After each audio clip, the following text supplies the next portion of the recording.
Good afternoon. The May 6th meeting of the Thousand Oaks Council on Aging is now being called to order. We will now have the Pledge of Allegiance. Commissioners, please turn on your mics, and please join me in the pledge. I pledge allegiance to the flag of the United States of America and to the republic for which it stands, one nation, under God, indivisible, with liberty and justice for all. We will now have the roll taken by Staff Liaison Francine Spriegel.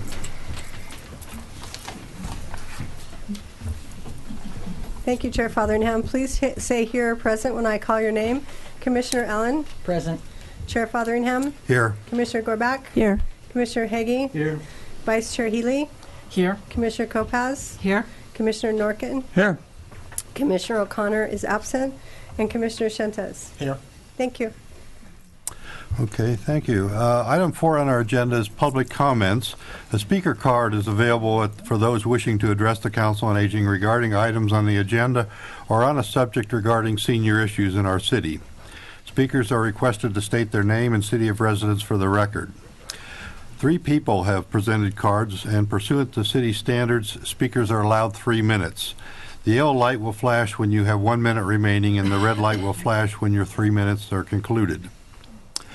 The first card I have is from Andrea Gallagher. Come on down. Thank you.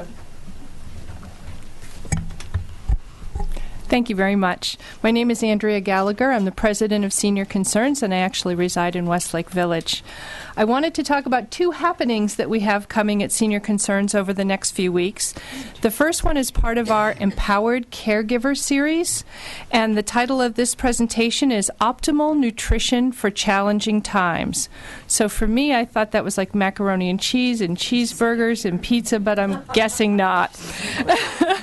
So that presentation is actually going to be delivered by Lisa Weaver, who's our registered dietitian at Senior Concerns, and she uses a lot of food models. So it's not a PowerPoint presentation, it's a lot of real food being shown, real food being made and eaten that night. It's from 5:30 to 7 on Tuesday, the 19th of May at 401 Hodenkamp Road, Thousand Oaks, 91360, and the phone number to call to make a reservation is 497-0189. The other event we have coming up is our 22nd annual Love Run.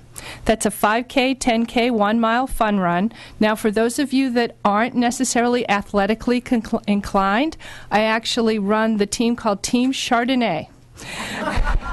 And we walk. And then we have Chardonnay.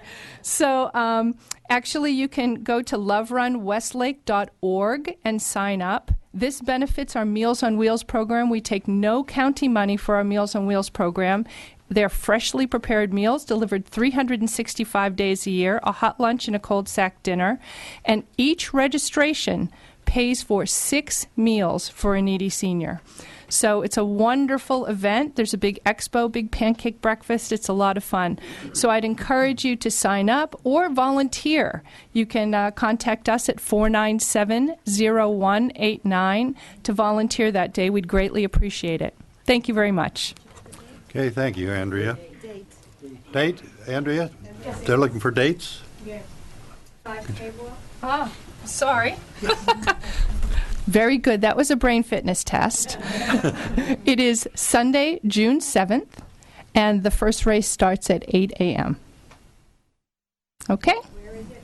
It's in Westlake, sort of near Brent's Deli, if that's helpful at all, the corner of Village Glen and Towns Gate. All right, thank you. Okay, thank you. Thanks for reminding me, folks. Second speaker card that I have is from Jane Messier.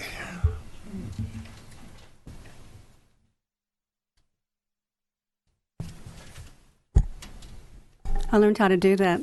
Good afternoon, council and special guests. This will be short and sweet. As you can see, I specialize in short, not so much on the sweet, okay? I am currently the SAMP Transportation Committee Chairperson.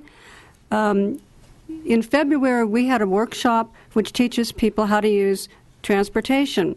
We had such an overwhelming turnout that we're doing it again. May 20th at the Global Center from 12:30 to 2. There's an optional bus tour following it. We will discuss how to use public transit, and there is public transit in Ventura, believe it or not. Changes, upcoming good changes to Dial-A-Ride, and also explain how the brand new mileage reimbursement program works. I myself signed up for that, and I use all three forms of transportation, and I also drive. I request that you do make reservations because these things sell out pretty fast. Of course, it's free, but you can make reservations at Global by calling 805-381-2744. Team Transit has always been dedicated to keeping our seniors connected one way or another, one ride at a time. Thank you.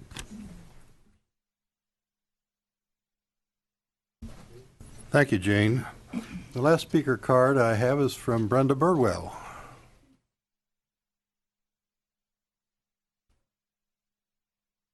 Good afternoon, Council and friends in the audience. My name is Brenda Birdwell, and I live in beautiful Thousand Oaks, and I'm happy to live here.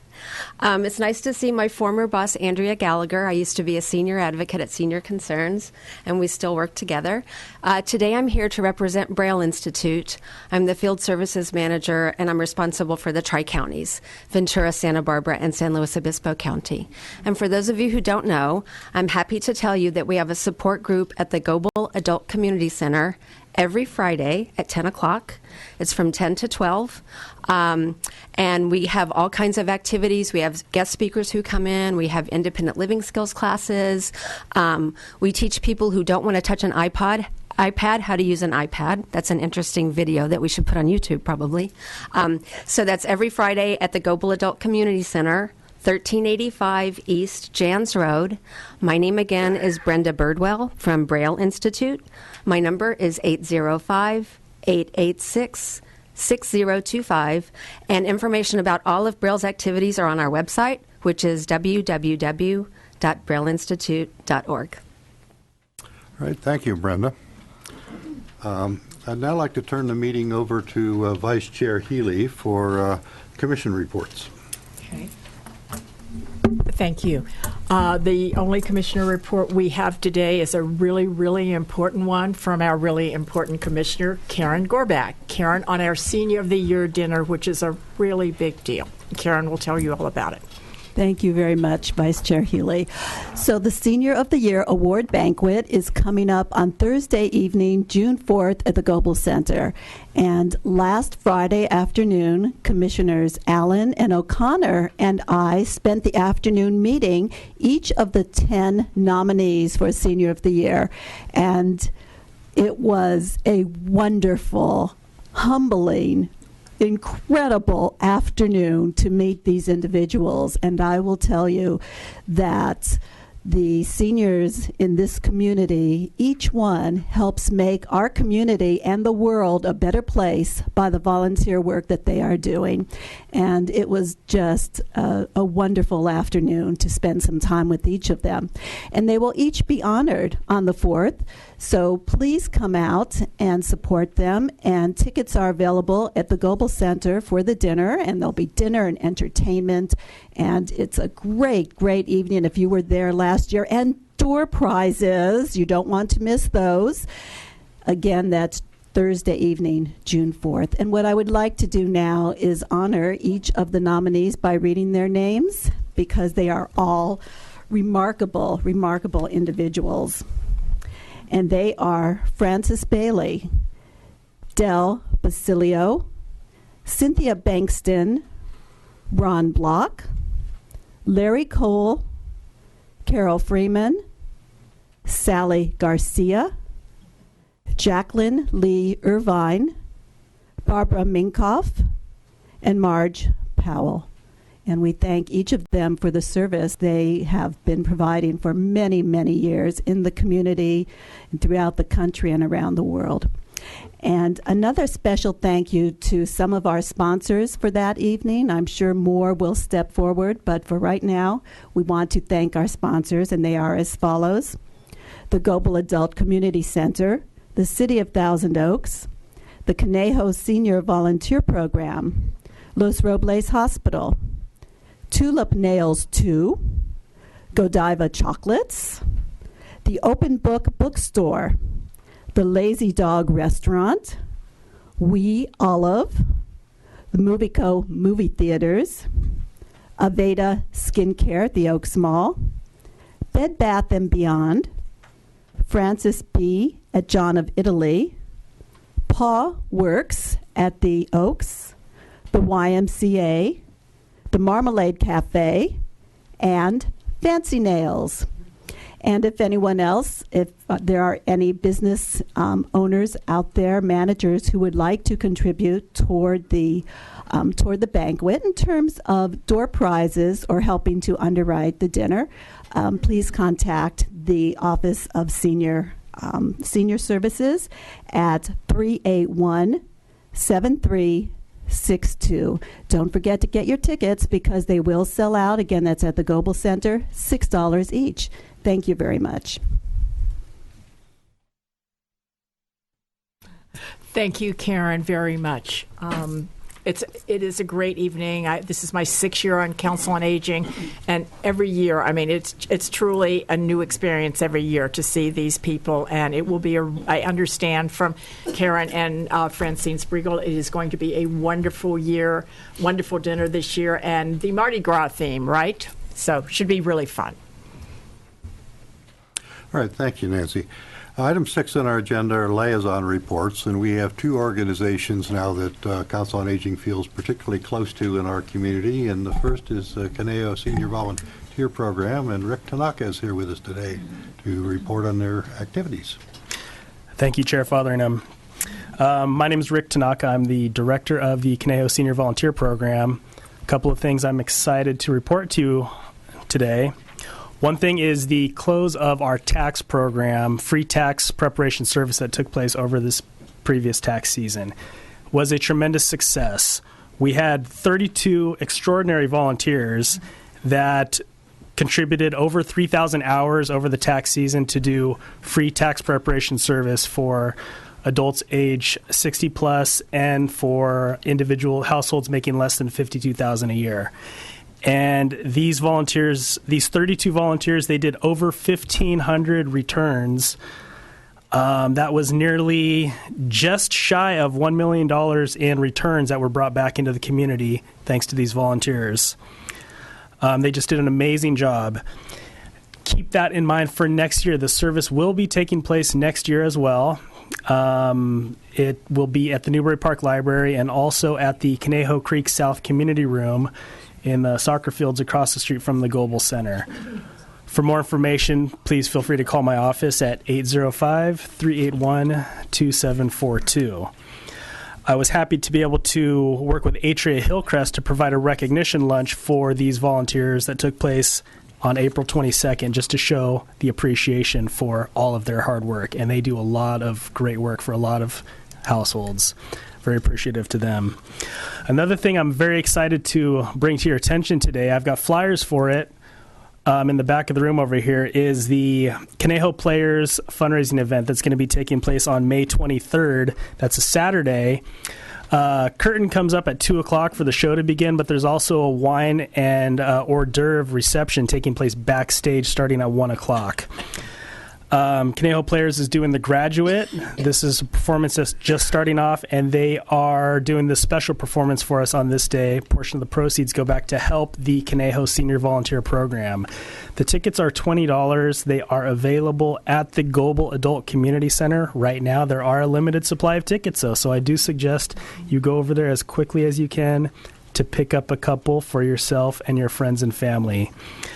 If you have any questions about that, please feel free to call my office at 805-381-2742. Thank you so much. All right, thank you, Rick. And we also have a report today from the Global Adult Community Center, and Patty Ham, our friend from that center, is here to tell us what's going on. Thank you, Commissioners, for letting me come today and talk to you about the fabulous things that are happening at the Global Adult Community Center. This Saturday, we are honoring mothers and grandmothers and great-grandmothers and great-great-grandmothers with our very first intergenerational Mother's Day Tea Party. And we have 80 seniors, 80 people signed up. Some of those aren't seniors. They're daughters and granddaughters and grandsons. And that'll be taking place from 10 to 12 on Saturday. Unfortunately, we are sold out, but I wanted to let you know about it because it's going to be really fun. And the next thing that's going on this month is on Thursday, May 21st, for all you baseball fans. We are going to be having an event called Take Me Out to the Ball Game, and we're going to show the Dodgers versus the dreaded San Francisco Giants on our nice big TV screen that our Global Senior Center Commission purchased for us. And not only are we going to be watching it, we're going to transform that lobby area into a stadium with seats and making it special for the people that are sitting there. We're going to have, of course, Dodger dogs and popcorn and nachos, and we're going to have a great time. And in the seventh inning, we'll have to stand up and sing the seventh inning stretch, Take Me Out to the Ball Game song, of course. That is $3 per person, and you can purchase tickets at the Global Adult Community Center.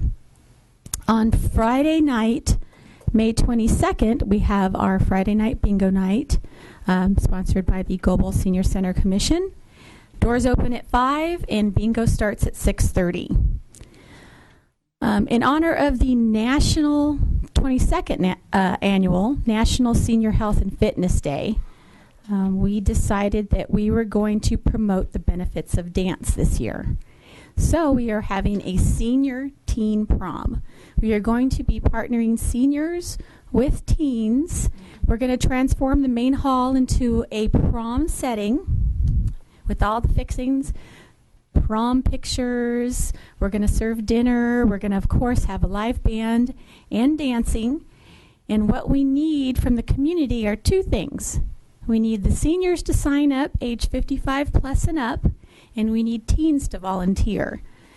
We're working with the Teen Center, the fabulous Teen Center next door to us, to get us teens, but if there are teens in the community that would like to participate, we welcome them, and we want the seniors to come also. It's going to be a fun event, and it will be May 27th, Wednesday, from 5 to 8, and you can sign up at the Global Adult Community Center, and it's free.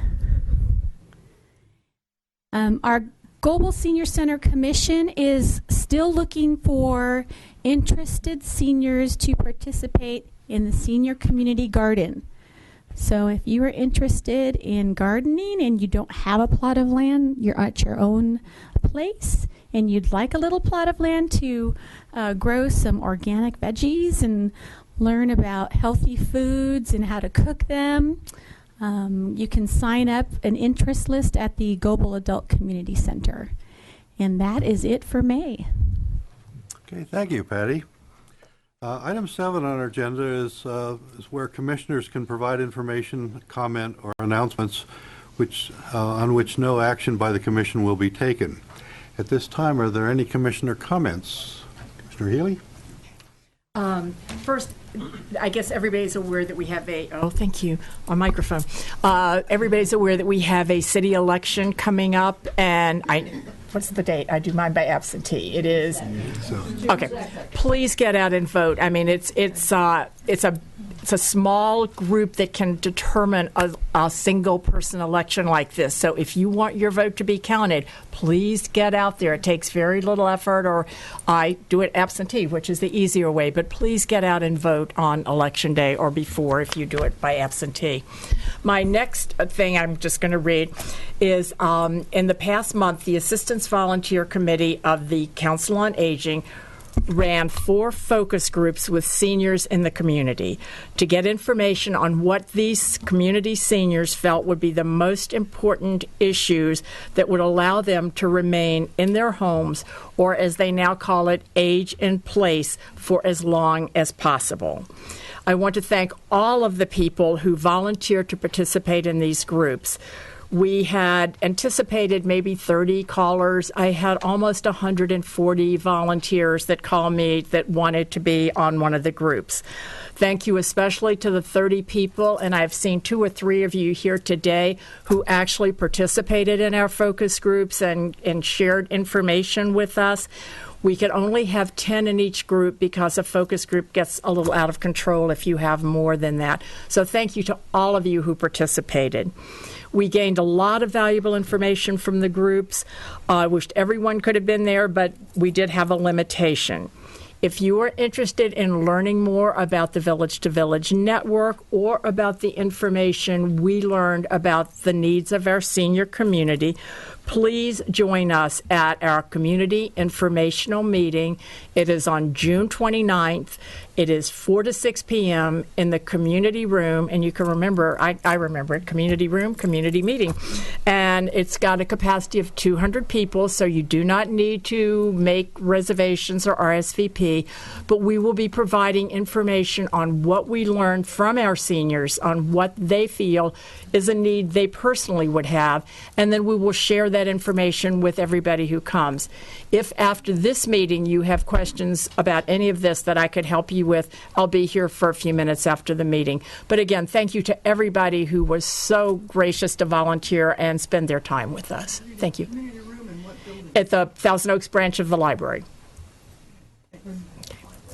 Thank you all. Okay, any other comments, Ron? We heard earlier from Jane Messier on transportation. We have a lot of problems with transportation, mobility, senior mobility, especially in the Canal, as well as some of you are well aware of. And Jane's committee is working tirelessly on that issue. And what she forgot to mention is she could use some members on her committee. So if you're interested in working out some of the problems that we have on senior mobility in the Canal, you can talk to Jane. She's way back there in the corner, and she'll be happy to talk to you about the committee and the just what they do and how you can help. Thank you. Okay. Dr. Gorbach? Thank you.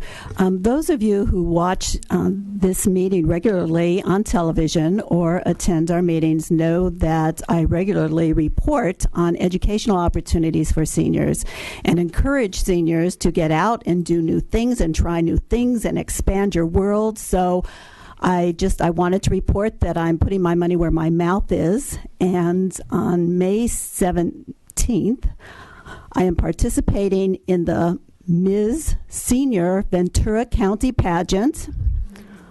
I've never in my life done anything like this before. I am scared to death, but I'm going to do it. I want to try something brand new. And they didn't have a lot of folks come out in this part of, well, Ventura County, so they're including people from what I understand all the way down to San Diego. So the reason why I'm telling you this is that if you are so inclined, please come out. Tickets are $10. It's open to the public beginning 1:30 on Sunday the 17th, and smile at me, please.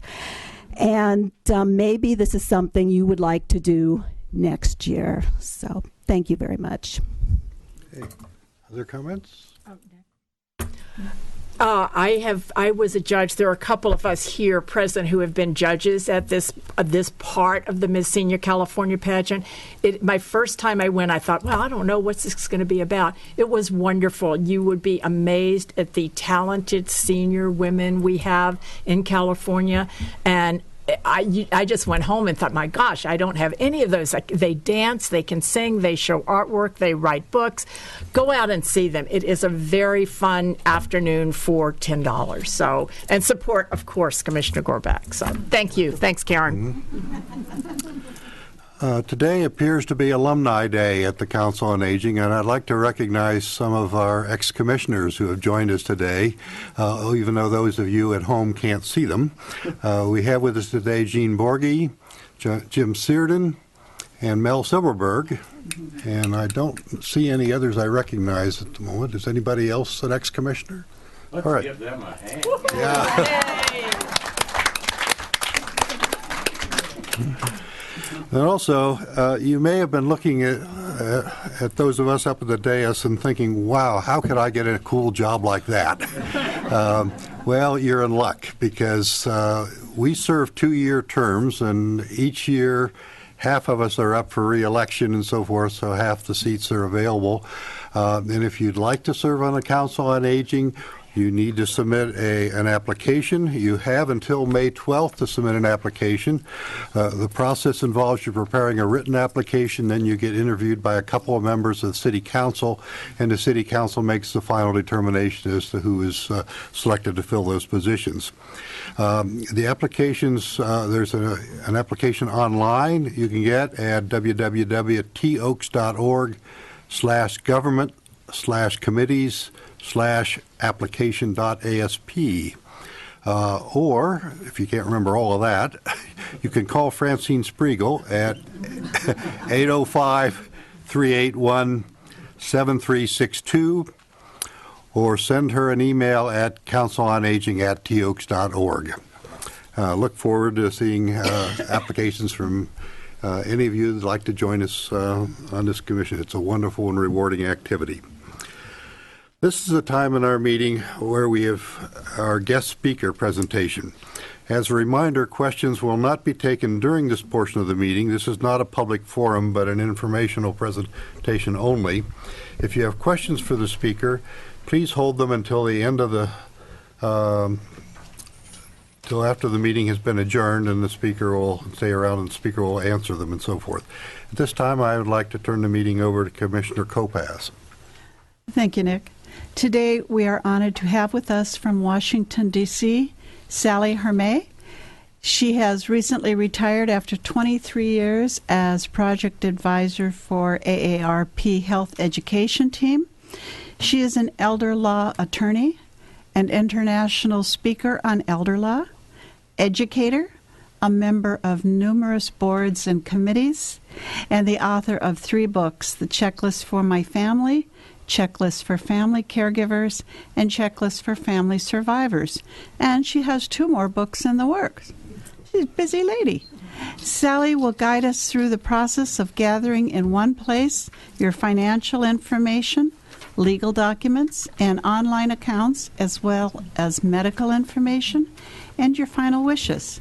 Plus, she will tell us what we need and why we need it and what's missing, where to get it, and most importantly, where to keep it. Please welcome Sally Hermé.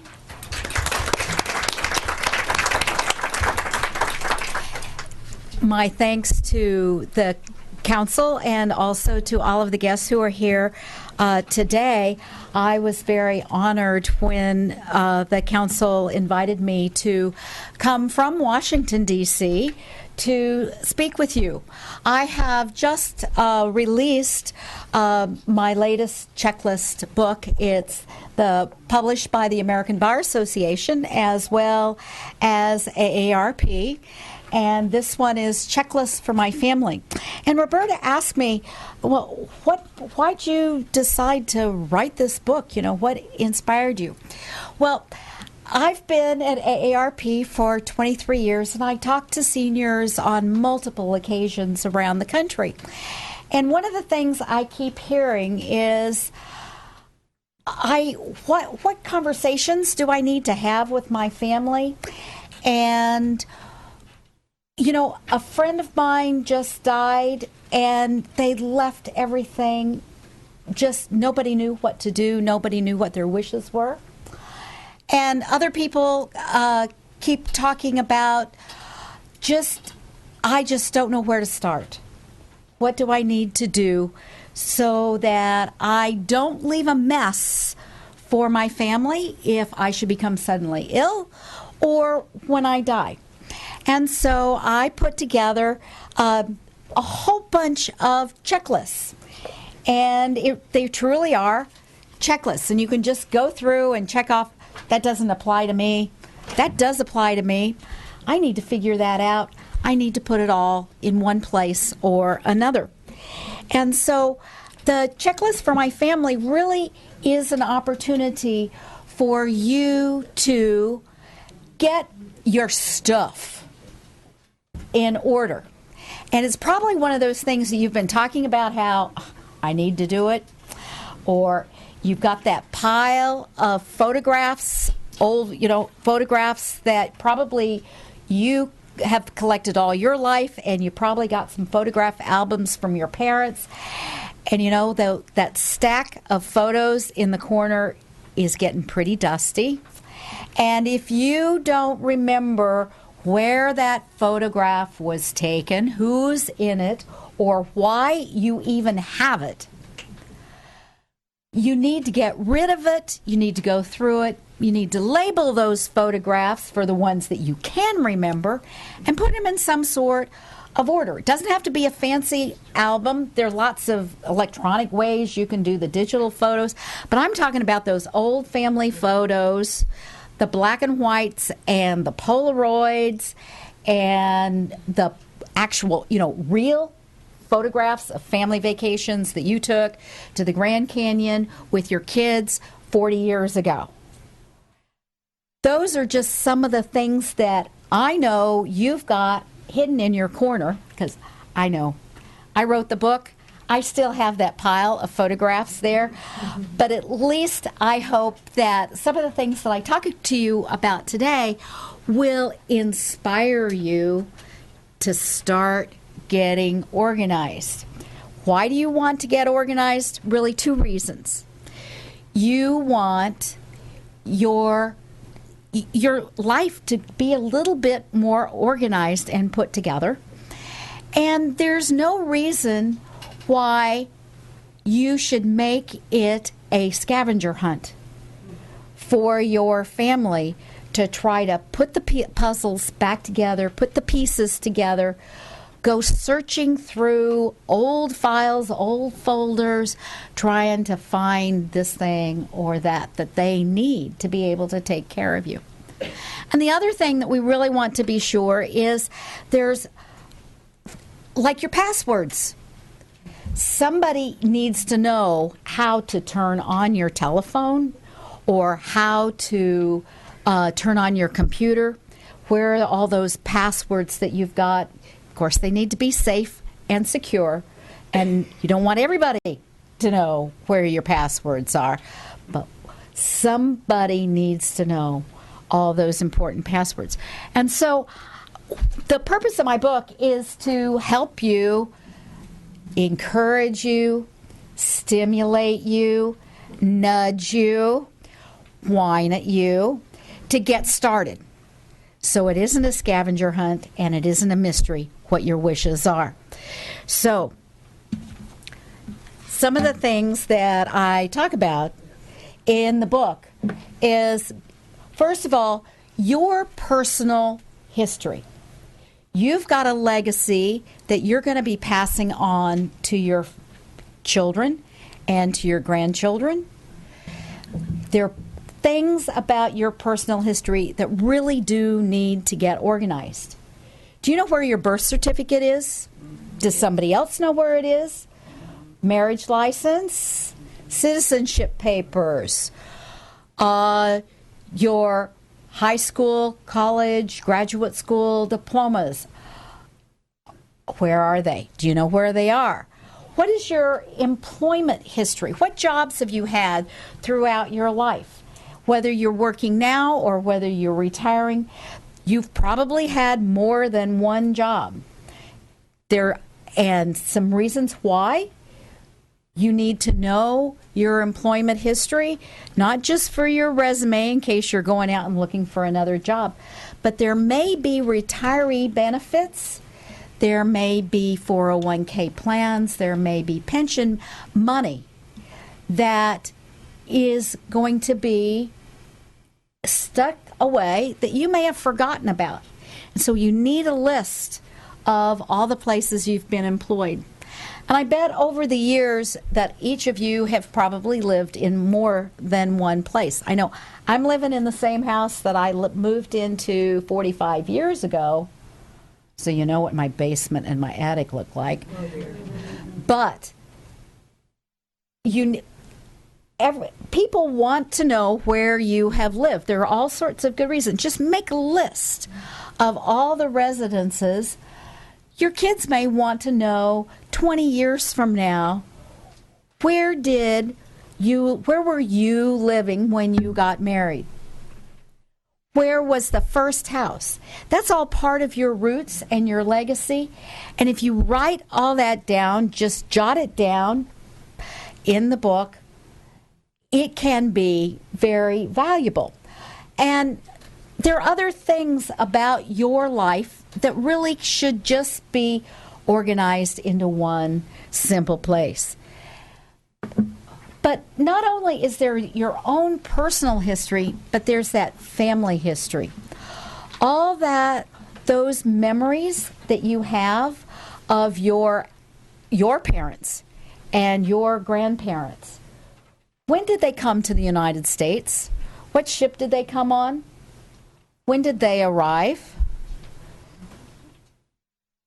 Isn't that is information that you may be the person who can write that down for your kids and your grandkids.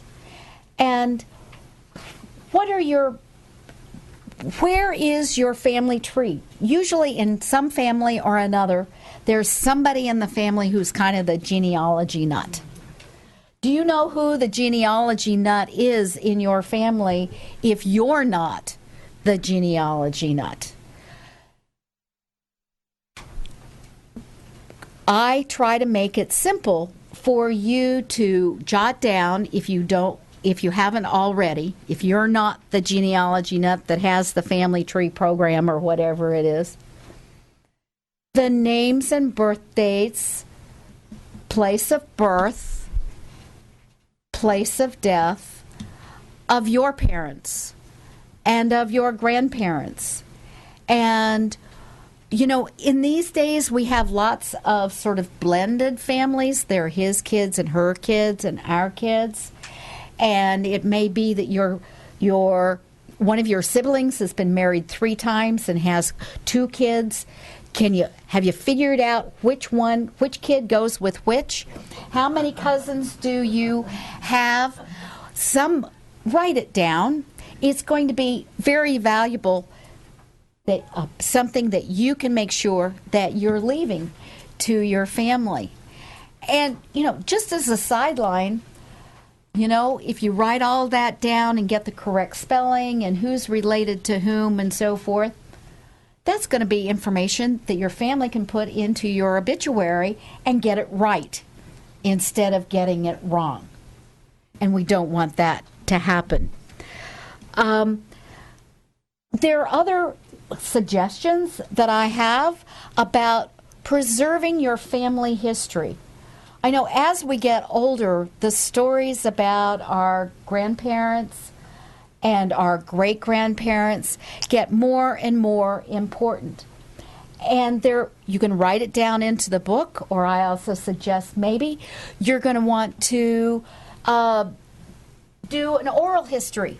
Just talk into a tape recorder sometime when you think about it.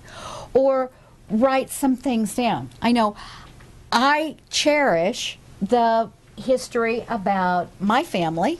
My great-grandfather fought in the Civil War on the Union side. And then while he was in the cavalry, he served in the Kansas Territory, Bleeding Kansas. And after the war, he rode the train, the Santa Fe, to the end of the line, bought a horse, and rode a day. And that's where he homesteaded. And he then lived in a soddy, in a dirt home, sort of a cave built in the ground.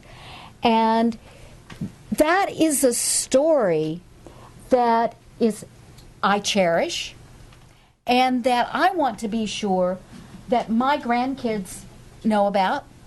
And if I haven't recorded the fact, and I have photographs of the 120 acres where he homesteaded in Kansas, that's where my grandfather had a grocery store and sort of a general store, and then my my father was a lawyer, and because my father was a lawyer, I became a lawyer. This is my legacy. This is my history. And so I want to encourage you, each one of you, I'm sure, has similar, very significant stories that you want to be sure gets passed down. And that's through oral history. Again, I mentioned label those family photos, write down the mementos. What do you remember best about your cousin or nephew? And get it down in writing. And I have an opportunity for you to do that in the book. Another thing that you might want to think about recording in the book that I try to nudge you to do, is to record the reasons why your various ancestors died. What did they die of? What is your genetic legacy, your genetic inheritance? I know that my paternal grandmother died of breast cancer. And this is something that my daughter needs to know and my granddaughter needs to know. And I know that every time I go to the doctor, they want my medical history. That is an important thing to know. And it needs to be preserved. And so I encourage you to do that. In addition to your family history and your personal history, you also have a whole nother chunk of stuff that needs to get in order. And that's all the money stuff that you have. Where do you have your bank accounts? Where's the savings account? Where are the CDs? How many different bank accounts you have? My in-laws were doctors in a little town in New Hampshire. And they didn't want anybody in the town to know how much money they had. And so they had bank accounts scattered all over New England. A little money here, a little money there, a little money here, and a little money there. And when they died, we had a heck of a time just trying to figure out where the bank accounts were and where they had money, because we needed to notify the bank of their death and then get the money out as part of the inventory that we were doing of their estate. If they had just written down in one place where they had all the bank account numbers, it would have made our life much more simple. Now, there are various ways to find out where those bank accounts are, and that's in my other book, Checklist for Family Survivors. So how do you go about finding those checklists, those bank accounts? But other thing that you need to put down in writing is all of your credit cards, your credit card numbers. You want to keep it safe. This isn't just for general distribution, but you need the credit card numbers for not only for your kids or whoever's going to clean up the mess after you're gone, but if your wallet should be stolen, you need to have those numbers so you can check them off. So how do you, there's probably some old credit cards that you don't use anymore. Maybe there's an old Sears or a Penny's card or even a Monkey Ward's card that is still in your name and it's out there. So one way to make sure that you have a complete list of all of the charge cards that are listed in your name and that you're still responsible for is to get a copy of your credit report. because the copy of your credit report is going to list all of the credit accounts in your name. And the first time you look at your credit report, you may be surprised that you've forgotten that you had, a shell card. We don't do that so much anymore. But back in the olden days, you had a card for every gas company, for every store. Okay. Go and check to see if you have any of those. You have a complete list. And while you're at it, looking at your credit report, you might want to go ahead and be sure to close out any of those strange and miscellaneous credit cards that are out there. They're not doing you any good, and their existence still runs the potential risk of identity theft if there's a credit account out there that you've forgotten about and somebody else is going to think about it and you're not paying any attention to it, and they're going to use that account in your name. Okay. Where do you have retirement accounts? This goes back to all the places where you were employed. Are there retirement funds at any of your old places of employment that are still there?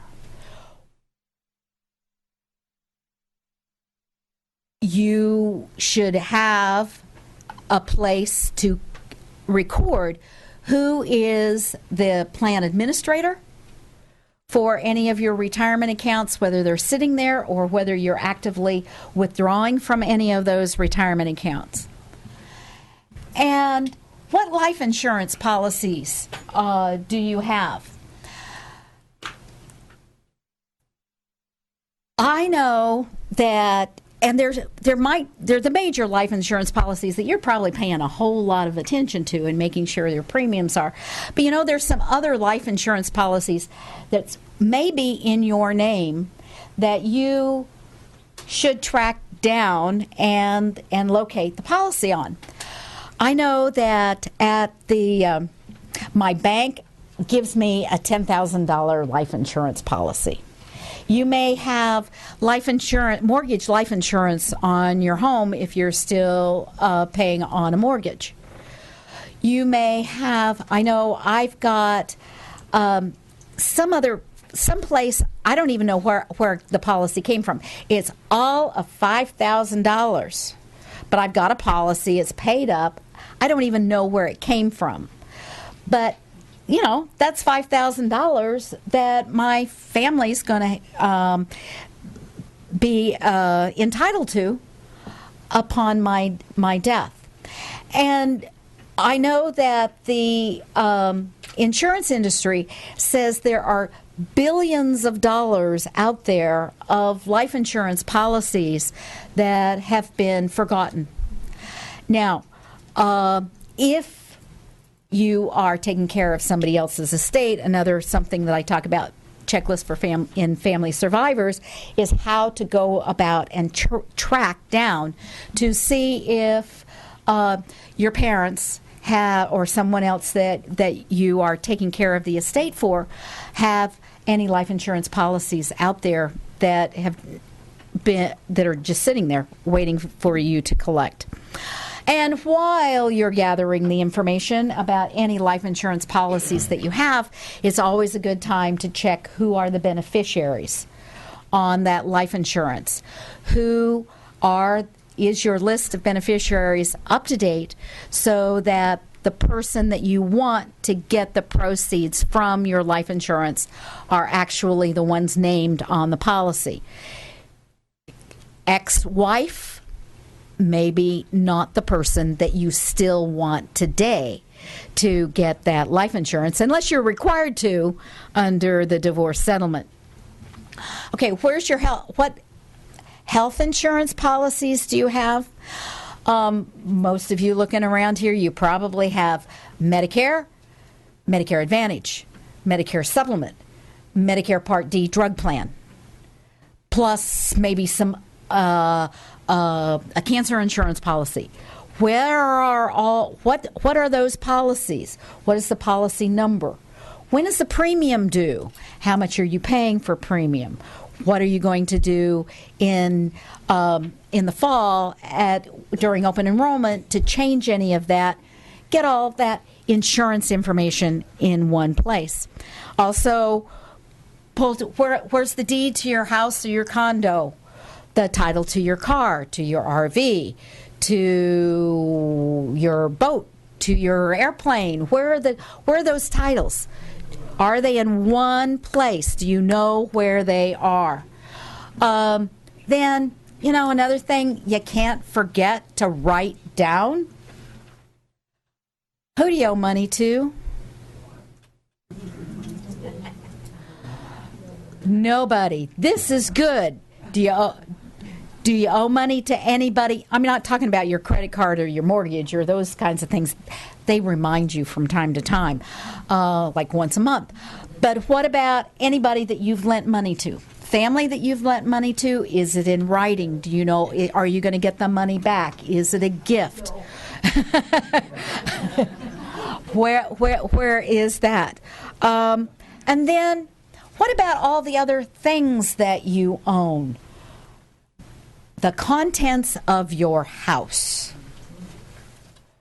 One of the recommendations that I make is to start sort of an inventory of the important things that are in your house. I'm not talking about the pots and pans and the bed sheets and the towels and all of that sort of stuff, but the good stuff. The good stuff that may have either actual monetary value or personal, family, sentimental value. One of the easiest things to do, besides filling out a brief inventory in the book, is to go around and take video camera and go just room to room. Open the jewelry box and take pictures of the things that are in there. Or what I do on an annual basis, I've got this break front that has my mom's pottery and some cut glass and some sterling silver that I got as a wedding present that I haven't used since ever, but it's still there. But once a year, I've got to go through, I take everything out, dust the shelves, polish the silver, wash the crystal goblets. And when I did that this last time, I took a picture. I just took it out, put it on the dining room table, took a digital photograph of it, and then put it back.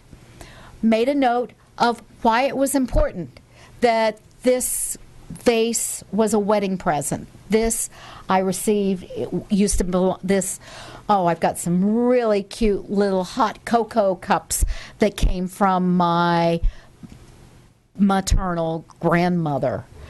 And I've got a picture of it. I've got a note about why it's important. Hopefully my kids will appreciate that. And then I put those pictures on a thumb drive, a USB port. Actually, I put it on two. I've got one in my safe deposit box, and then I've got another one in the lockbox that I have at home. And this is not only important for the inventory that your executor is going to have to prepare upon your death, but it also has immediate value today. I understand in California that from time to time you have earthquakes and wildfires. There may be a burglary or a house fire.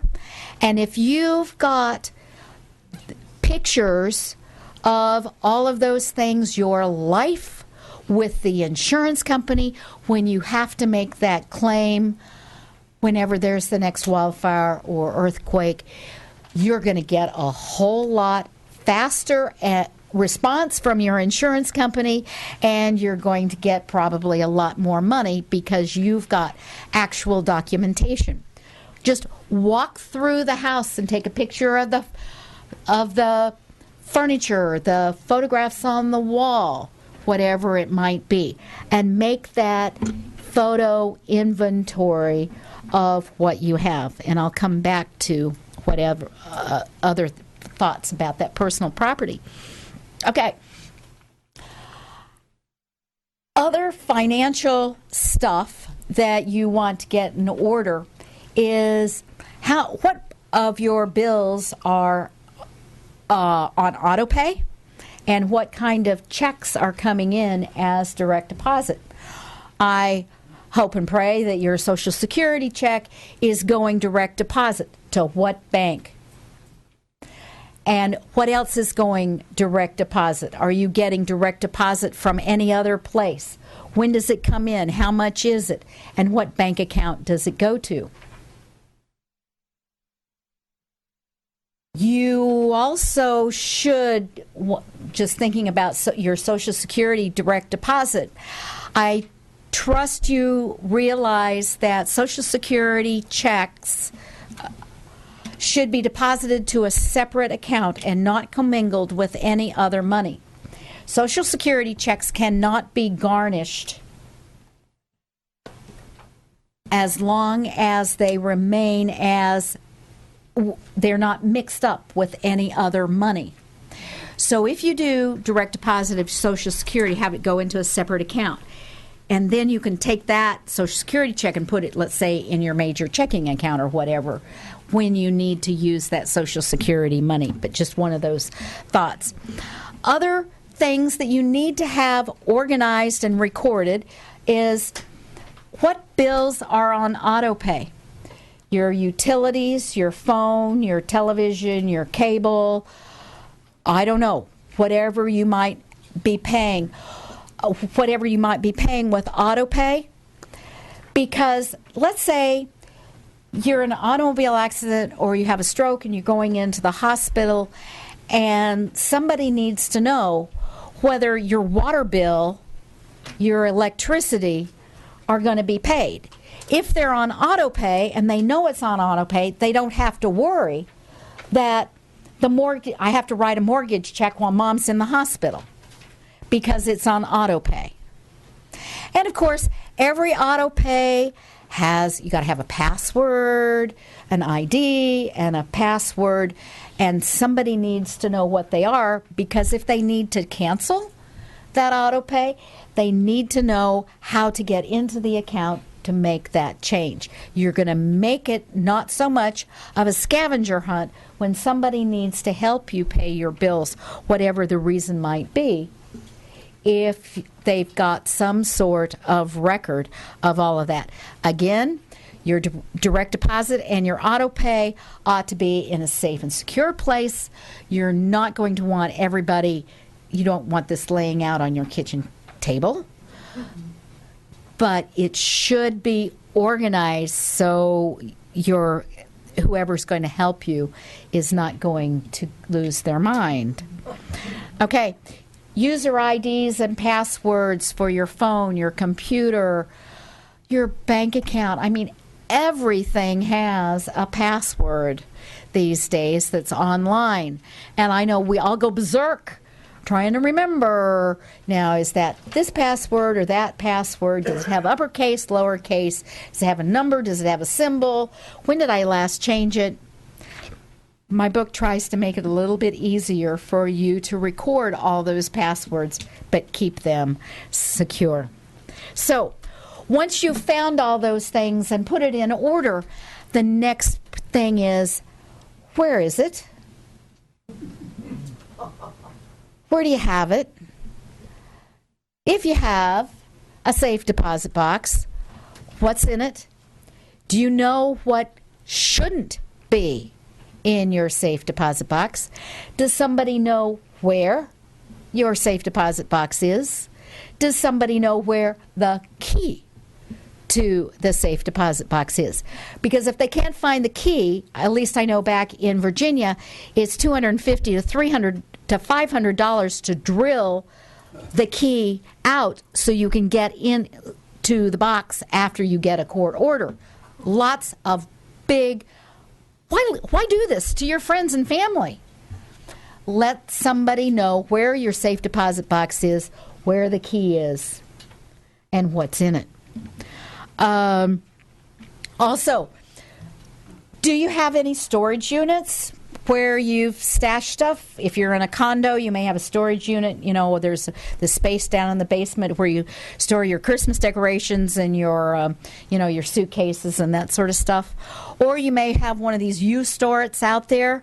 How many do you have? I found out not too long ago that my husband had 3. Oh, was I happy about that. Okay, so we no longer have any of them, but that's beside the point. But what's the combination? Where are they? What's the combination to them? And what the heck is in there? Most of the stuff just can go to the dump, but if you haven't been in that storage unit for a year, there's nothing in that storage unit that you really need to keep any longer. Too bad my husband doesn't really realize that. Okay. All right. So, other things that, one of the things, which is probably my favorite checklist in the whole book, is where to find it. And it goes on, and there are a wide variety of stuff that you might want to put, like, where is animal care information?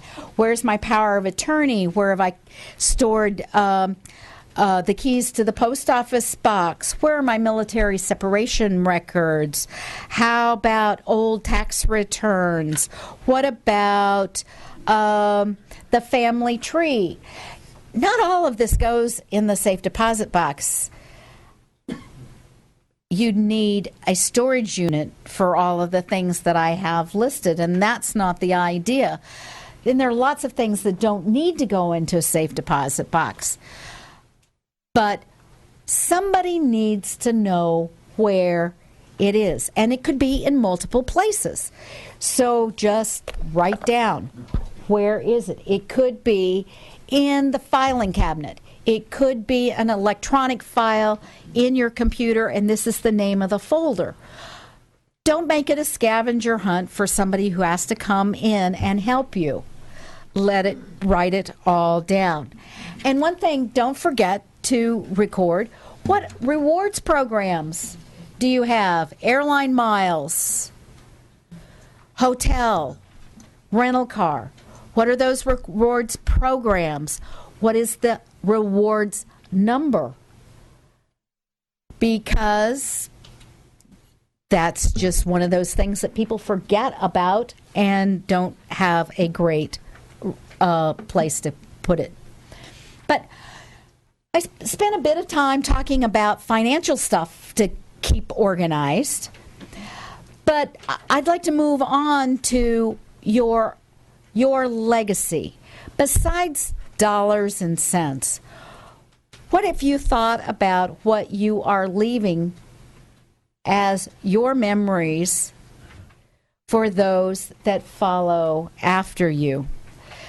They're genetic stuff. You can, personal characteristics. As you can tell, none of my children or grandchildren are professional basketball players. That's a characteristic that's part of the legacy of being one of being in my family. And guys are passing on male pattern baldness, and that's a characteristic about you. But besides your physical characteristics, there are other things such as your personal accomplishments. What do your grandkids remember about you? What stands out? Is it what you did, how you volunteer, where you went to school, what kind of job you had? Or is it that absolutely fabulous cookie recipe, the pies? Is it your fishing skills or hunting or a wanderlust for travel? That is part of your legacy that you're leaving. And there's also your personality, your characteristic. Who are you and how are you going to be remembered? Are you loving or solemn? Are you cheerful or kind of grumpy? Are you forgiving? Are you carrying a grudge about something that your big brother did when you were in the 3rd grade? Yes, to all of them. And one of the characteristics that I hope you're going to engender in the next couple of years is how well organized you are.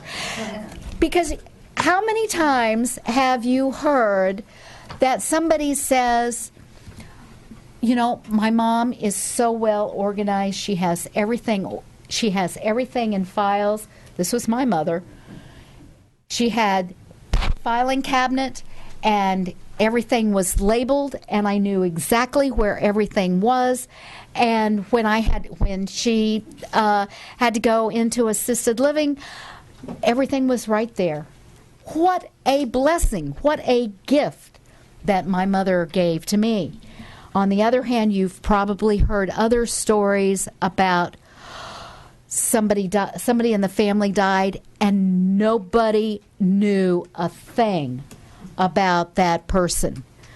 Didn't know what their wishes were, didn't know what kind of, whether they wanted to be cremated or not, didn't know where they had bank accounts. They had to spend lots of time and lots of money just figuring out basic stuff. So think about what a gift it is to be organized for those who come after you. Now, in addition to not making it a scavenger hunt as to where your stuff is, what you have, and where it's filed, another thing to think about is how not to make your wishes a mystery. How to be sure that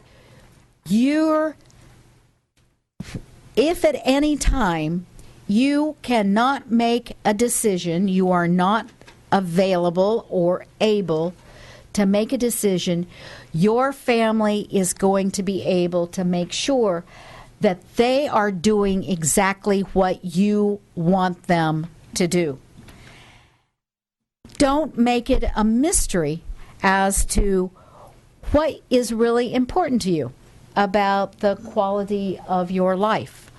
What kind of medical treatments do you want or do you not want? What is really your tolerance of pain? How do you react to pain? I happen to be one of those persons who has a really high pain threshold. My family loves to tell the story that I drove myself to the hospital with a ruptured appendix. You know, not such a good idea. The doctor wasn't very happy either, nor was anybody in my family. But I was feeling not that bad. I was really very sick. But so I have high pain tolerance, and I get kind of really quirky. You know, anytime you really have to have Percocet, you know, I just... Percocet's not one of those things for me. But this is important information. You don't necessarily need to know all of this, but my family does need to know this. And my family needs to, or at least someone in my family, needs to know what my health care preferences are. Do I want life-sustaining treatment? Do I want CPR? Do I want any particular chemotherapy? Whatever it might be.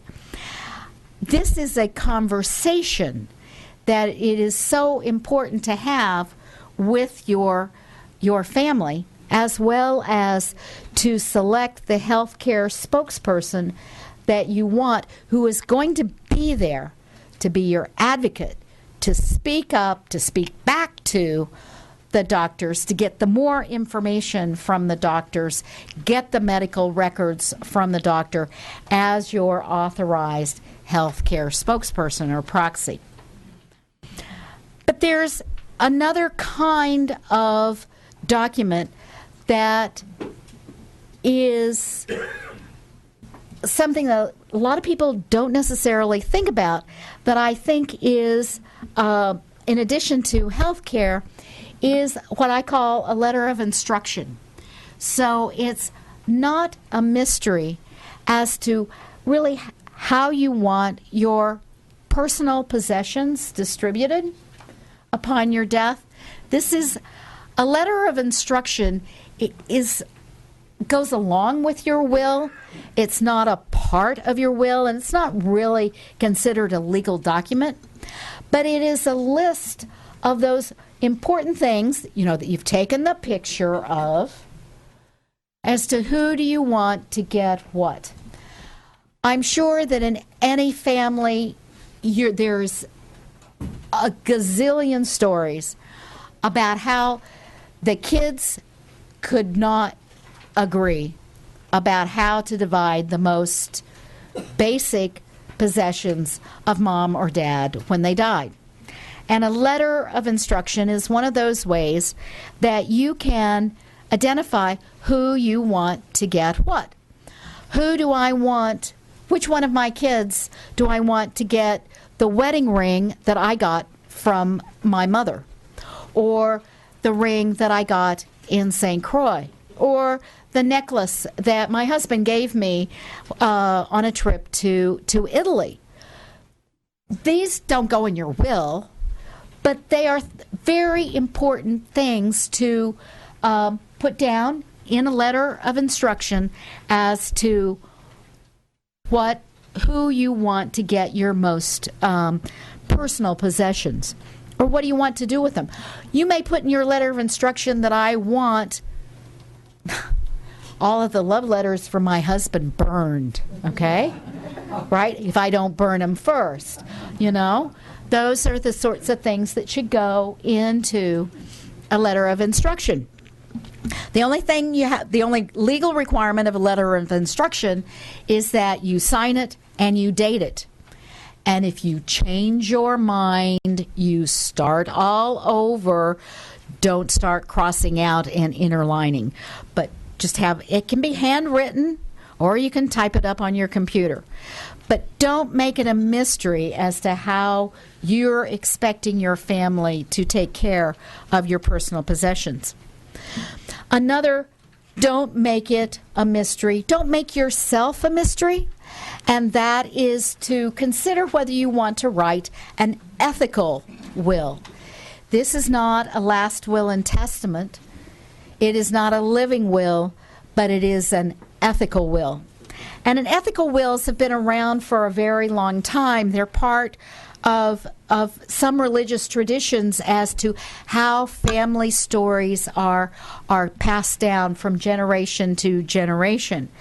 But consider it a letter to the next generation of words of wisdom, or of things that have been meaningful events in your life, or the expectations that you may have for your children, grandchildren, the hopes and dreams that you have for those who are going to follow you.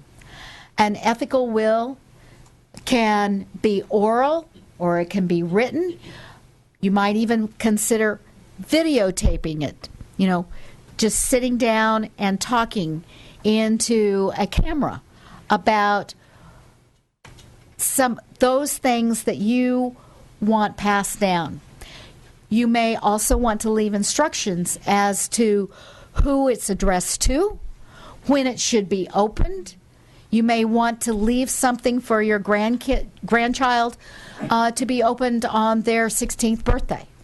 And that could be an ethical will. Just how is it to be delivered and to whom? So those are other ways that you can pass on your legacy and not make it a mystery. But there are other important things that I help you do through my books, and that's really to consider planning. We all plan a lot of things. We plan our next vacation, how we're going to get there, what we're going to do when we're there, what airplane we're going to go on, what hotel we're going to stay in, what restaurants or museums we want to go to. And that's a whole lot of fun. And for those of you who are not yet retired, you've probably done a bunch of planning about your retirement, when you're going to start Social Security, where you're going to live if you're going to downsize, What are you going to do as a second career? What are you going to volunteer? All those, we plan for our retirement. Some of the things that we don't plan so well for are some of the more nitty-gritty things, like who's going to take care of me when I'm no longer able to take care of myself? Where am I going to live when I can't age in place any longer? And what kind of health care do I or do I not want? How do I want to die? As well as how do I want my estate distributed after my death? We plan for vacations, for retirement, for post-retirement, for long-term care, for our future health care, as well as the distribution of our assets after our death, for very good reasons. Because we want to stay in control. We want to have more options about what my choices are. If you're making a decision, whether it's a financial decision or a health decision or a residential decision in a crisis circumstance, you're going to have fewer and fewer options. And there may be no good option at all available. By planning in advance for any of these, you are going to have more choices and be able to stay in control. And with all of this planning, it's going to leave you with more peace of mind that you have taken care of these things. And it's going to be peace of mind for your family because they're going to know how to make decisions when you can't. And make sure that they are doing what you want to do. So I want to, in my final section, to talk about some of the legal documents that are part of the planning process. And they're documents that are really important to you before you die. And they're the documents that are really important to your family after you die.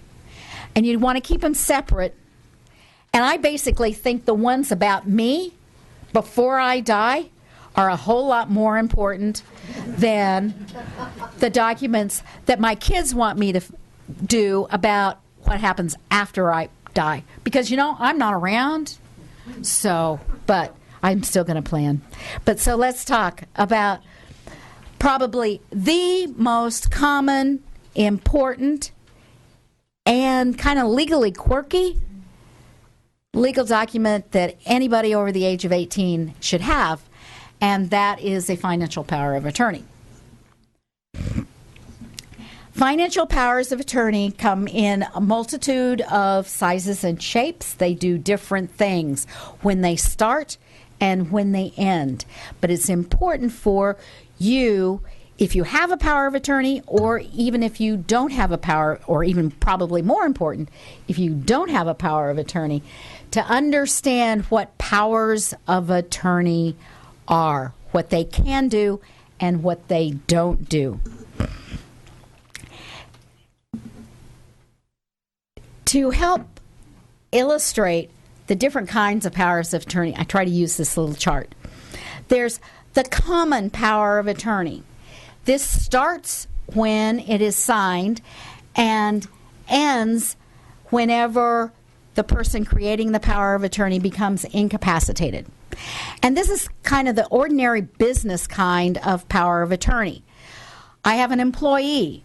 Let's say I manufacture shoes, and I have an employee, and I want to authorize this person to go out into the community and sell my shoes that I've manufactured. He is my employee. He is my agent.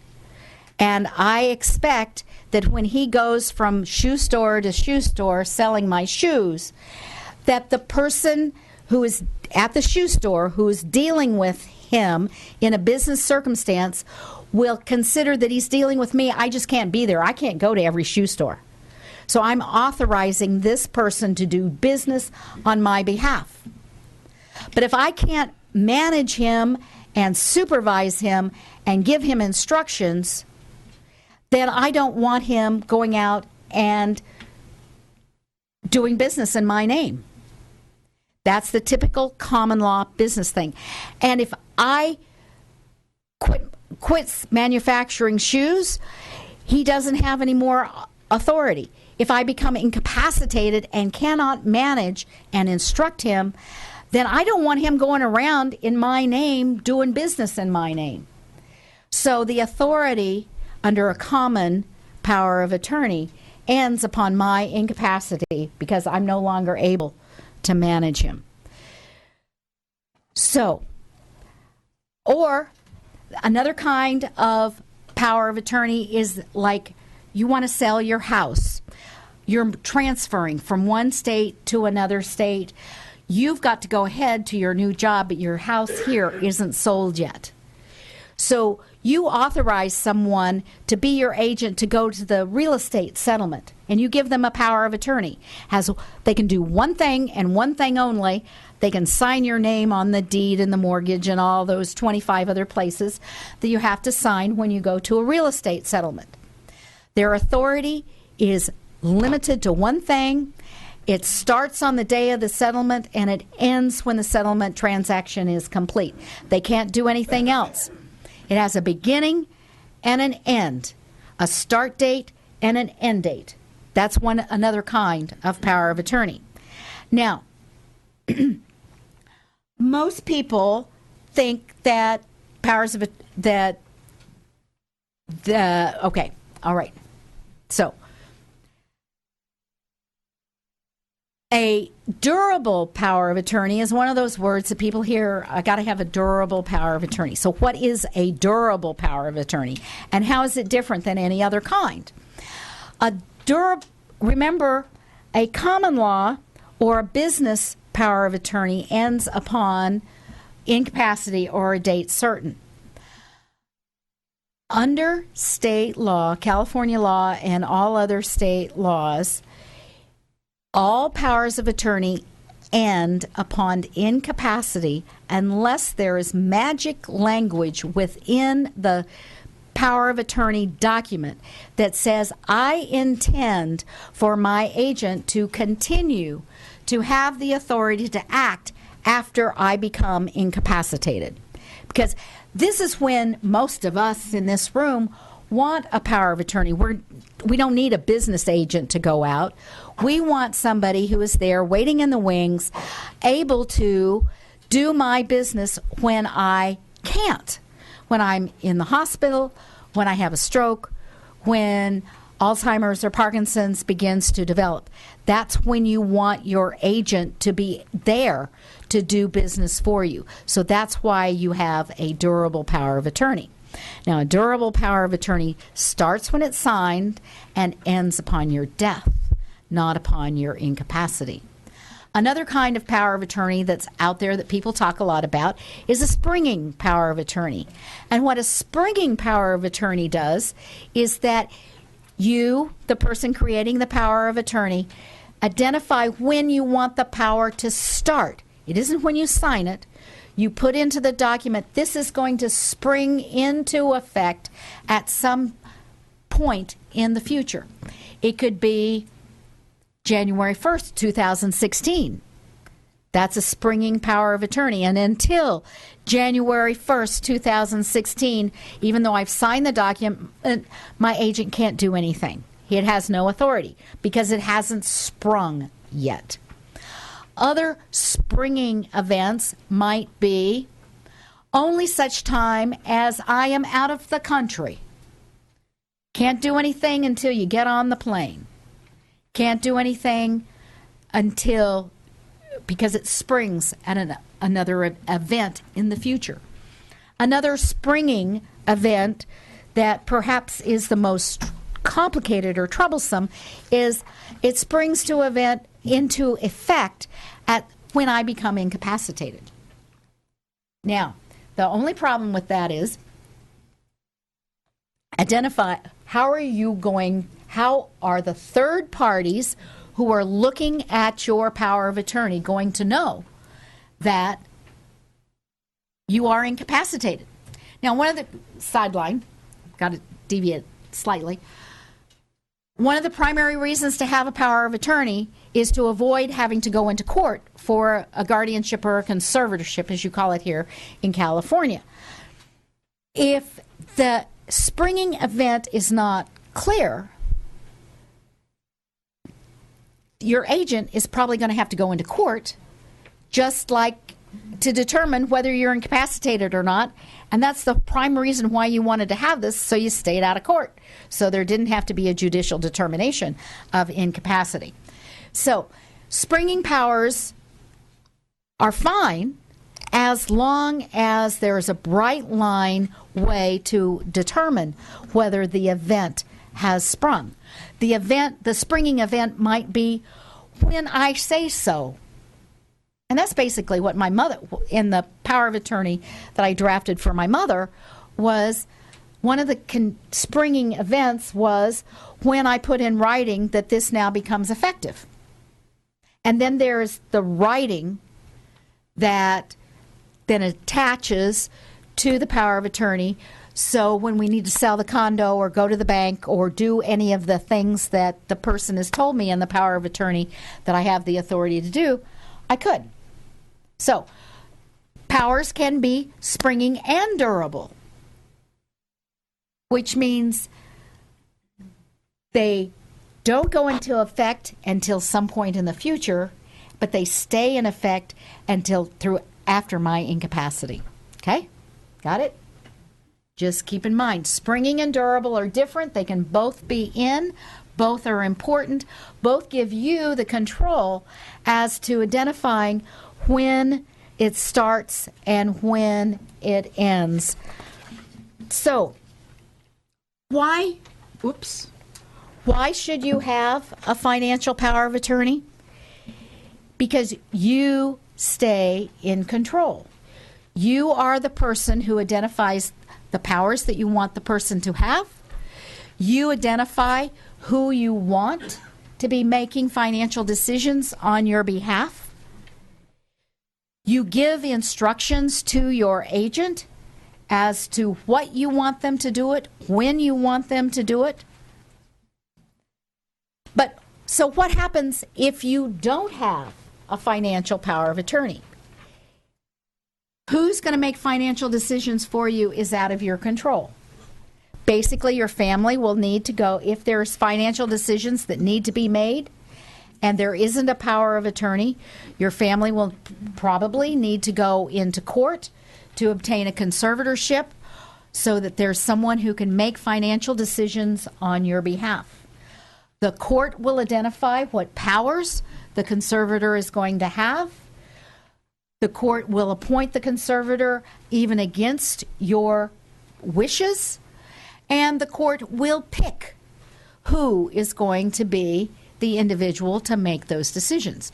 Now, the court is not just going to randomly do this. There's a very effective conservatorship process to make it in your best interest, but still, you don't pick the powers, you don't pick the who if you don't have a financial power of attorney.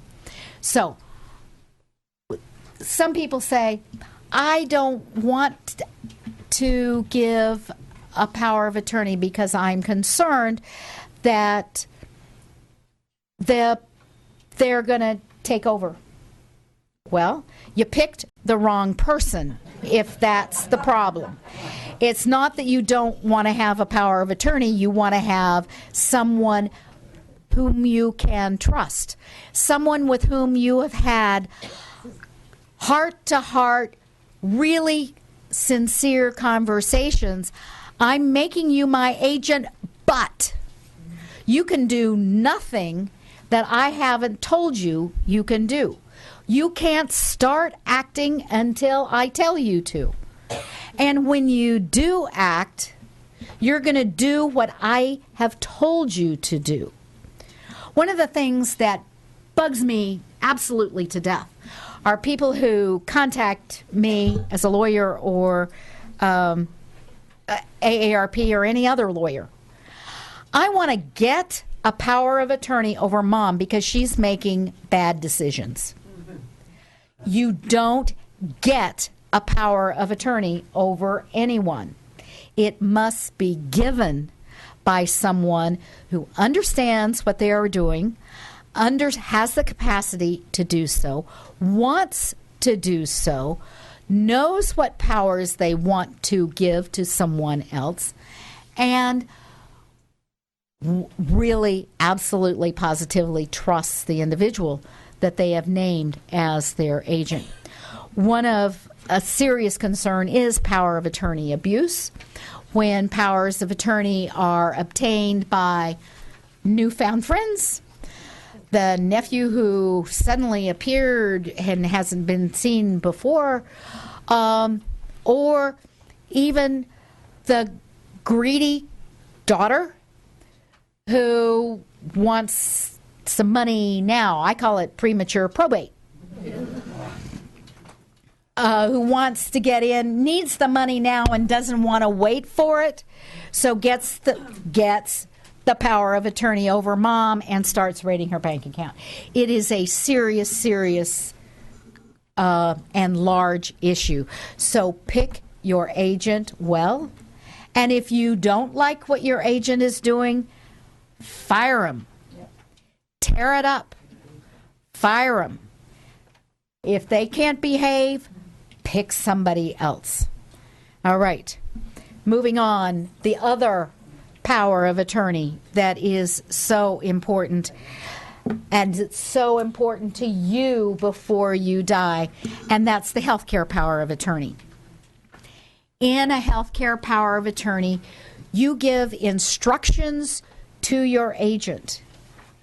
You tell them what kinds of medical treatments you do or do not want, and you pick the person who you want to be there, to be talking back to the doctors, making sure you're getting the right treatment,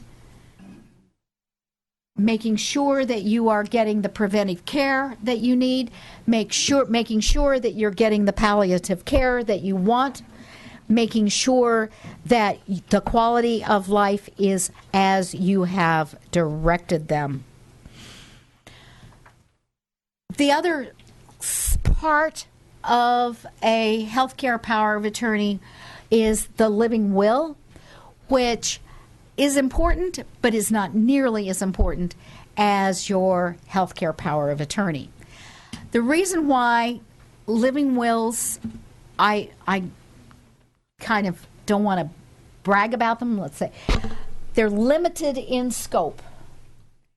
There are only certain medical conditions that it can be used for, and it's only if you are in a terminal condition or a persistent vegetative state that the terms or the wording in the living will is going to be of value to you. And the problem with the living will primarily is it's a piece of paper that you wrote probably 10 years ago in which you checked off some boxes, and it says, I don't, or I do, or I don't want CPR, I do or don't want artificial nutrition hydration, I do or do not want a ventilator, those really big O stuff at the end of your life that can prolong it for some time.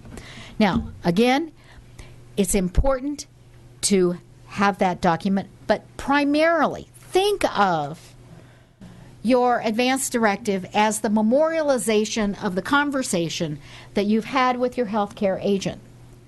You don't create a healthcare power of attorney and put it in your safe deposit box.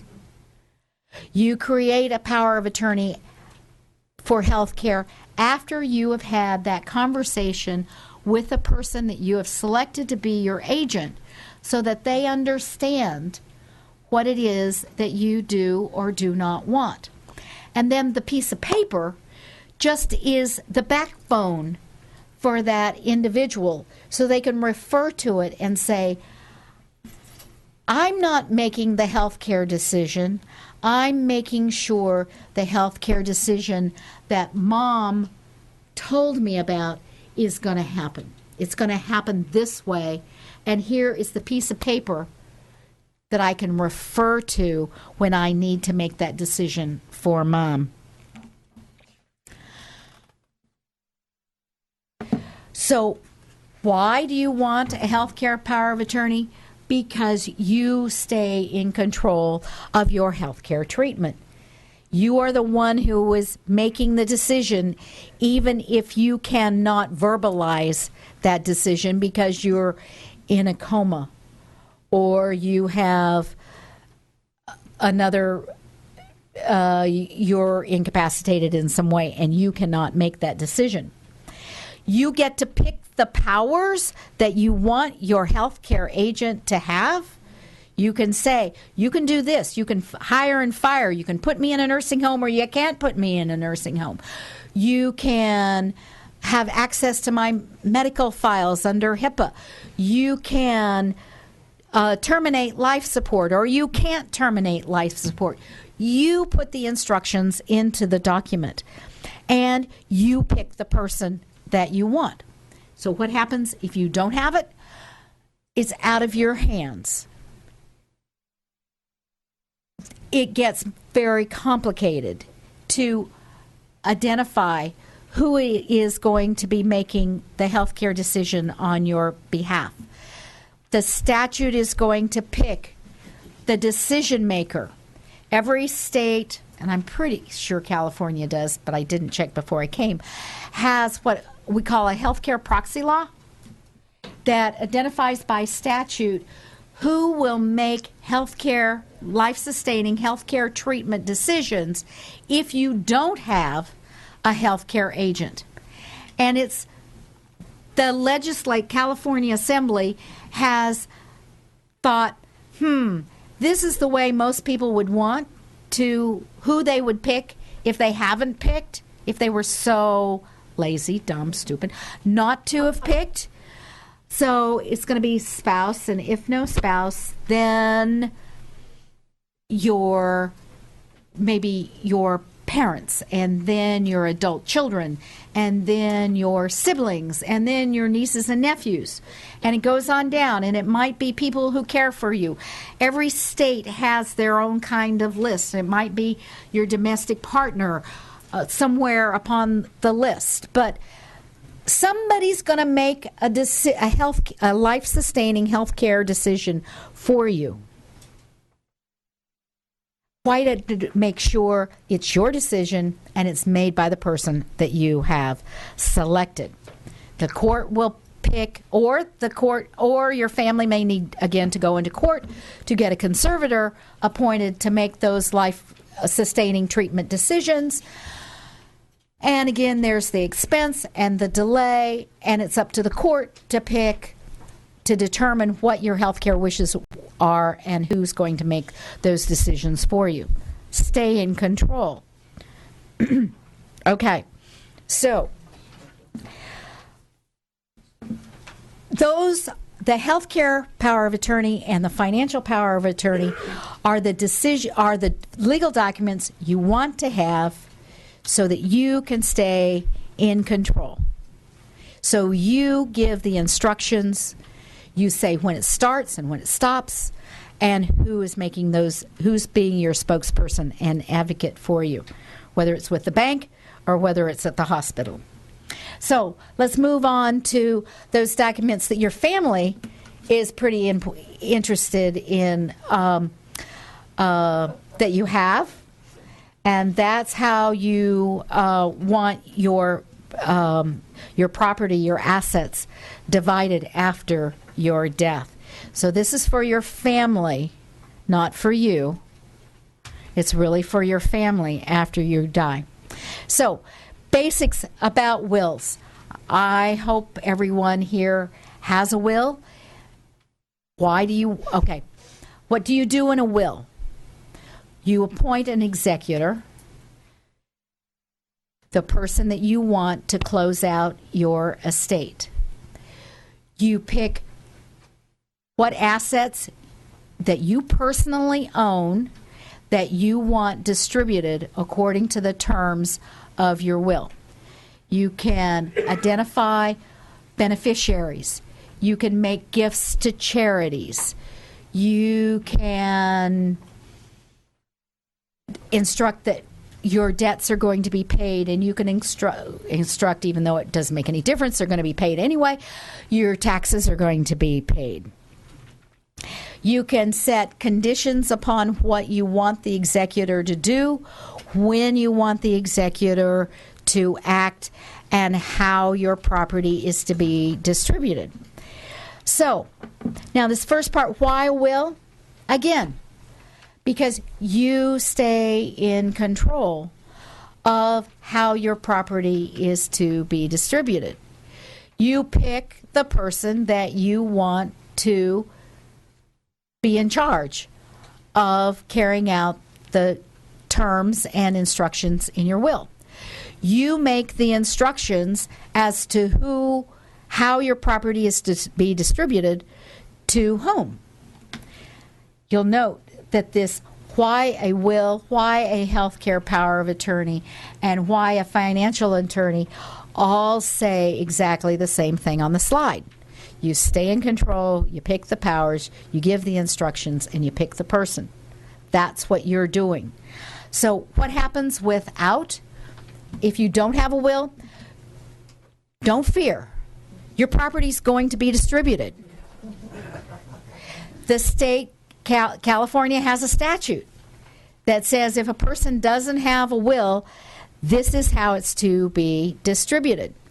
And again, the Assembly, in its great wisdom, has thought, well, if somebody were so lazy, dumb, stupid, not to prepare a will, this is how the average Joe would want their property distributed. So there's what we call the statute of descent and distribution. And it says, if there is no will, then property goes to spouse. And if no spouse, then to parents. And if no parents, then to kids. If no kids, then to siblings. And on down your family tree all the way back until there is nobody. And depending on your family circumstances, your spouse may be the person you would want to inherit no matter what, so you don't need a will. But if your family tree is kind of bare of a lot of branches, it may be that your third cousin, once removed, is going to be the person that the state of California has identified as who's going to get your property. The state, lots of people think that if I don't have a will, all my money's going to go to the state. No. That's called, well, it could. If there is no third cousin once removed, it will, what we call, escheat to the state. And that means the state gets it because they can't find anybody else. But why go through, most of your money in your estate is going to go to these heir finders who are going to follow your family tree and spend lots of money trying to find this third cousin once removed. Okay, so, but without a will, you don't have control over who's going to get what. The court will appoint the administrator who is going to be the person who is going to manage the distribution of your assets according to state statute, and the state is going to determine who's going to get your stuff. Now, it's important to remember that a will only talks about certain kinds of property, only that property that you own individually, or you haven't otherwise designated who's going to do it. And lots of times I hear people say, oh, I just don't have time to do any estate planning. But probably every single person in here has done some significant estate planning, even if you haven't done what you think in your head is estate planning with getting a will or so forth. Anything that has a designated beneficiary is going to go according to your will. But your life insurance that you've designated, that's going to go to Fred, it's going to go to Fred, no matter what you say in your will. Any joint property that you own, your house, you own it with your daughter Susan, it's going to go to Susan, regardless of what you say in your will, regardless of whether you have a will or not.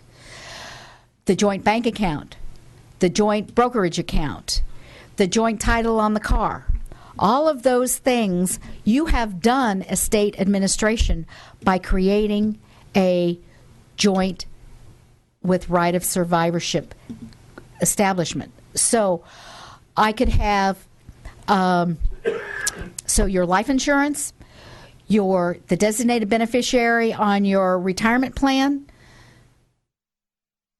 your joint bank account, joint house, joint car, anything you own jointly, joint vacation property, that doesn't have anything, your will doesn't touch it because you've already said, this is the person who will automatically receive upon my death this thing. So there are lots of times when people don't, if everything's held jointly within a couple, the first person to die doesn't need a will because it's automatically going to go to the spouse. Second person to die needs a will unless they recreate joint ownership. But keep in mind that you've already done a lot of estate planning anytime you have joint or a designation of a beneficiary. The other, besides a will, is a trust. And a trust, in many ways, is like a will, but in several legal differences that you should be aware of. A trust has three parts. There's the person who created it. There's the person who is identified as the trustee. And there's the beneficiary. And in a living trust, the same person can be the trustee and the beneficiary and the grantor. So I've created a living trust. I created it. I'm the trustee and I'm the beneficiary. Why do I create a trust? Because I have out-of-state real estate. And I don't want that to have to go through probate. So the trust property is out of my probate estate. But the primary reason for having a trust is for what it can do for you if you should become incapacitated. Because you have set up a financial system that's more sophisticated than a financial power of attorney to manage your property if you should be incapacitated and can no longer serve as the trustee. And so in my trust, I have named an alternate trustee who will step in and take over as the trust while I serve, if I become incapacitated, long before my death. My alternate trustee then will distribute my property after my death according to the instructions in the trust, which makes it sound or act like a will. Trusts and wills should work together. Having a trust alone probably is not the most effective estate plan. You need a will for all those things that you don't have in the trust. There are lots of things that shouldn't or don't need to go into a trust. They should work together. The will only speaks after your death. The trust can speak during your incapacity as well as after your death. So wills and trusts are the two documents that are for your family after you die. So this is, and all of these things are, again, with a trust, you can stay in control, you can pick the powers, you can give instructions, and you pick the person. Without it, any assets that you don't have, well, assets that are not separately designated or held in joint ownership will be distributed through probate. So all of these various tidbits of legal information are some of the things that I cover in my book, Checklists for Families. Try to get it all organized, explain what it is, where to go, and what it does. And I also just, in closing, wanted to also let you know that this is one of a series of 3 books that I've put together for the American Bar Association and AARP. The other is Checklist for Family Survivors. And this is for your family or for anyone who needs to close an estate when somebody in the family has died. It's all those little legal tidbits as to how do you find the life insurance, how do you find the bank accounts, how do you apply for survivors benefits, how do you get the flag for the casket, how do you get VA benefits, what about Social Security, survivor benefits, all of those kinds of things. And then coming out in June of this year is Checklist for Family Caregivers. And that, again, is this checklist format for people who are caring for someone else, whether it's a spouse or parents or a sibling, that puts in one place all the information that you need to track when you're caring for someone else. And it also explains all of the various contracts that you may run into as a caregiver, whether it is an assisted living contract, a home care contract, a home health care contract, or a pre-need burial contract, or a family caregiver contract. So it walks through what do you look for in those contracts so you can be sure. Oh, and a reverse mortgage. So the things that you need to look for in contracts that you are going to you may run up against as a family caregiver. In a nutshell, I'm seeing that I'm getting the over here, and so I hope this will tempt you with thinking about either someone in yourself or someone in your family. This just might make a perfect Christmas gift for someone who needs to get organized, that you hope will get organized, so they don't leave you a mess. And I thoroughly have enjoyed talking about this stuff because I think it's so much fun. Thank you.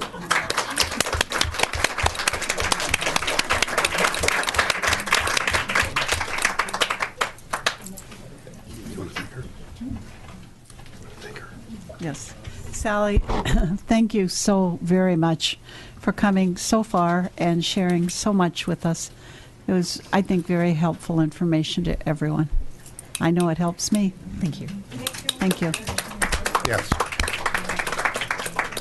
All right, we're going to need to formally adjourn the meeting, and then we can continue as we have our television audience will go away. But so let's do that. We're now adjourned. Okay. Yeah. Okay.